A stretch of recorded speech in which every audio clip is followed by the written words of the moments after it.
Hola, bon dia. Ahir els preguntàvem quina relació creien que podia tenir un carajillo amb la guerra de Cuba.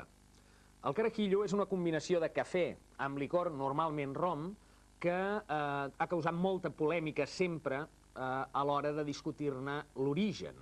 Hi ha moltes teories. Una d'elles parla d'una relació amb el mot gallec que designa el membre viril, carallo.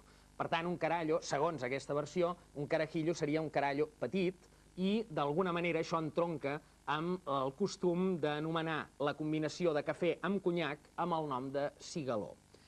Una altra curiosíssima teoria és la que exhibeix l'amo d'un bar històric de la ciutat vella barcelonina que afirma que el carajillo va néixer en el seu bar.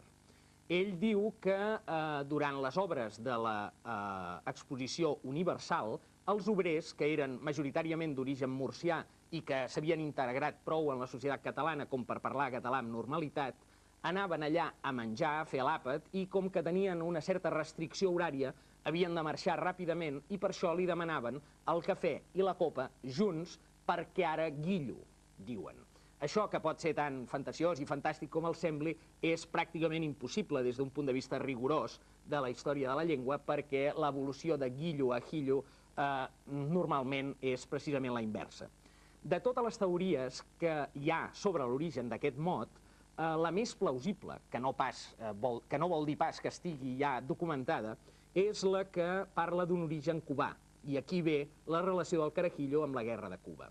Cuba és terra de cafè i terra de rom, i van anar molts soldats catalans a fer la guerra de Cuba, i sembla que ells en tornar van introduir aquest terme de carajillo, perquè durant la batalla ells prenien la combinació abans d'entrar en combat per tal d'agafar coratge, i aleshores n'hi deien corajillo, de coraje, d'un petit coratge.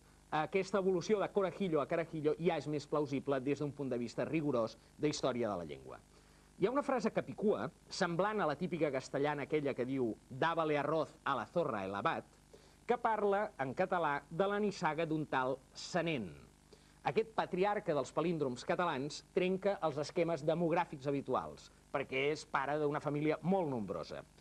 Saben quantes nenes i quants nens va haver de tenir el tal Senén per tal d'aconseguir ser capicua?